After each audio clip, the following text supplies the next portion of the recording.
ఈరోజు జరిగిన సంఘటన దురదృష్టం. కొంత అజ్ఞానంతో అవగాహన లోపంతో మరి తెలుగుదేశం పార్టీ మీద ప్రేరాలోపనలు చేస్తూ ఉన్నది తీవ్రంగా మేమందరం కూడా కౌన్సిలర్లు, అలాగే ఎమ్మెల్సీ గారు, మరి రాష్ట్ర పార్టీ కార్యదర్శి బుల్లయ్య గారు, కలాం గారు, అలాగే కంకిపాడు మండల పార్టీ అధ్యక్షులు, టౌన్ పార్టీ అధ్యక్షులు గౌరవ గారు అందరూ కూడా 2014 మున్సిపల్ ఎన్నికలు జరిగినప్పుడు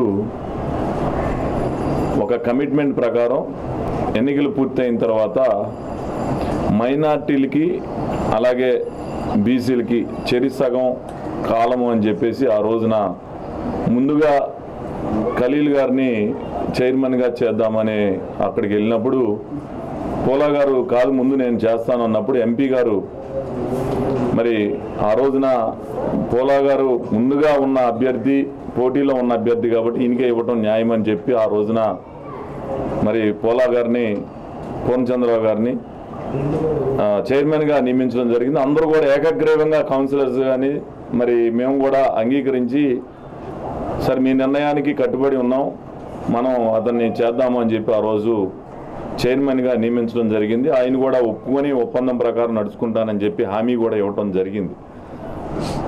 మరి 2 సంవత్సరాలు చైర్మన్గా సంవత్సరన్నర ఖలీల్ భాయ్ను అలాగే కుద్దూస్ భాయ్కి చేస్తాము అని చెప్తే ఆ రోజు అందరూ కూడా మరి పత్రికాముఖంగా వార్తలు కూడా రావడం జరిగింది. ఆ రోజున మీడియాలో కూడా మాట్లాడటం జరిగింది. అవన్నీ కూడా ఈ రోజున ఇక్కడ ఉన్నాయి.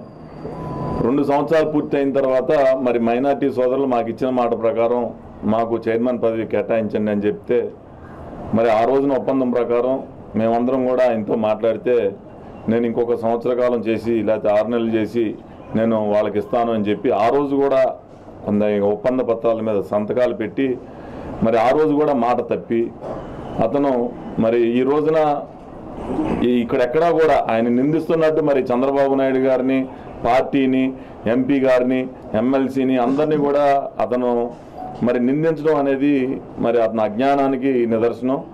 ఎవరూ కూడా ఈరోజు తెలుగుదేశం పార్టీలో కొనకళ్ళ నారాయణ గారు చైర్మన్గా 4 సంవత్సరాలు నిన్ను నియమించి ఇప్పటిదాకా నువ్వు చైర్మన్ కావటానికి ముఖ్య కారకులు మా సోదరులు కొనకళ్ళ నారాయణ గారు. నువ్వు అది మర్చిపోయి ఈ రోజున బయట స్థాయికి మించి ఆరోపణలు చేయడం అనేది ఎవరికీ ఆరోగ్యకరం కాదు. ఈ రోజుకి కూడా మేమందరం కూడా నీ గురించి మేము ఎక్కడా కూడా ఇదిగా మాట్లాడతలా. ఎందుకనంటే నీకు అవగాహన లోపం, ఆలోచన తక్కువతో నువ్వు మాట్లాడుతూ ఉన్నావు కాబట్టి ఇప్పటికైనా మరి పార్టీని నిందించినందుకు వస్తూ ఉన్నాం తప్పితే ఈ రోజున మమ్మల్ని నిందించినందుకు మేము పత్రికా ముఖంగా రాలేదు. ఈ రోజున పార్టీని నిందించడం అనేది ఆత్మహత్య ద్రోహంతో సమానం. మరి ఆ రోజు నీకు చైర్మన్ పదవి వచ్చింది అంటే ఇండిపెండెంట్ల సహకారం కూడా తీసుకొని ఆ రోజున నిన్ను చైర్మన్గా చేయటం జరిగింది. ఆ రోజున పటాపటిగా 10-11 సీట్లు వస్తే మరి ఇండిపెండెంట్లు ఇద్దరిని తీసుకొని నిన్ను చైర్మన్గా నియమించడం జరిగింది. మరి ఆ రోజున ఇండిపెండెంట్ల యొక్క మరి విలువ ఆ రోజు నీకు తెలవాల. ఇండిపెండెంట్లు ఓటేస్తేనే నువ్వు చైర్మన్ అయ్యావు అనేది. ఈ రోజు మాట్లాడుతున్న విధానం ఏంటి? ఇండిపెండెంట్లకి తెలుగుదేశం పార్టీ విలువ పోయి ఇండిపెండెంట్ చేస్తూ ఉన్నారంటే ఇది చాలా అంటే నేను ఇవన్నీ కూడా అతనికి తెలియజేయడానికి కాదు, ఒకవేళ ఎవరైనా ఎక్కడైనా చిన్న తెలియని వాళ్ళు ఎవరైనా ఉంటే తెలుసుకుంటారనే ఉద్దేశంతో ఈరోజు ఎన్ని వివరాలతో సహా తెలియజేస్తూ ఉన్నాం. ప్రజలందరూ కూడా గమనిస్తూ ఉన్నారు.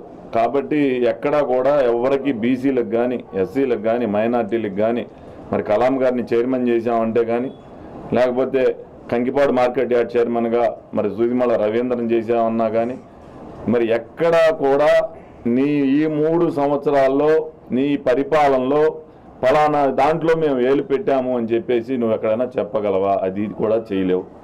కాబట్టి ఊరికే ఏదో మాట్లాడితే అది కరెక్ట్ కాదు. ఈ రోజుకి చాలా గౌరవమైన స్థానం మీకు కల్పించాం. అదే గౌరవంతో పార్టీకి లోబడి దిగితే అదే గౌరవం మనకి పార్టీలో ఒక కుటుంబ సభ్యులు. ఇప్పటికీ కూడా మేమేమో అట్లా టీ కప్పులో తుఫాన్లాగా కుటుంబంలో వచ్చిన చిన్న ఘర్షణగానే కానీ ఈరోజు పార్టీని నిందించినందుకు సోకాజ్ నోటీస్ ఇస్తాం, క్రమశిక్షణ చర్యలు తీసుకుంటాం.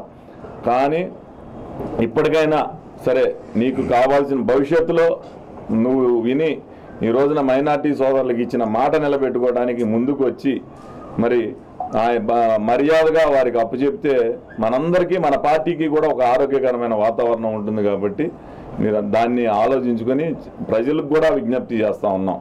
ఎక్కడా కూడా ఎవరికి కూడా ఈ రోజున ఎంపీ గారు అన్నా కానీ బుల్లయ్య గారు అన్నా కానీ లేకపోతే ఇక్కడ ఉన్న వాళ్ళందరితో కూడా మేమందరం ఒక కుటుంబ సభ్యుల్లాగా ఉంటా ఉన్నాం. కానీ ఎక్కడ కుల మత భేదాలు లేకుండా అందరం కూడా పార్టీని ఈ రోజున తిరుగులేని విధంగా నియోజకవర్గంలో కానీ జిల్లాలో కానీ చేశాము అంటే తెలుగుదేశం పార్టీకి కానీ ముఖ్యమంత్రి గారికి కానీ జిల్లా అధ్యక్షులు బచ్చుల అర్జునుడు కానీ ఒక చిత్తశుద్ధి ఉంది. ఈ రోజున పార్టీ అంటే పార్టీ ప్రజలకి పార్టీకి ప్రజలకి మరి వారధిగా కార్యకర్తలు పనిచేస్తూ ఉన్నారు. ఈ రోజున అన్ని కులాలని కలుపుకొని ఒక ఉక్కులాగా ఈరోజు పార్టీ నియోజకవర్గంలో మారింది. మీకు తగిన గౌరవాన్ని ఇప్పటికీ కూడా మరి మా అందరి నాయకుల్ని కించపరిచే మాట్లాడతాం అనేది నిజంగా దురదృష్టకరం అని చెప్పి ఈ సందర్భంగా తెలియజేస్తాం.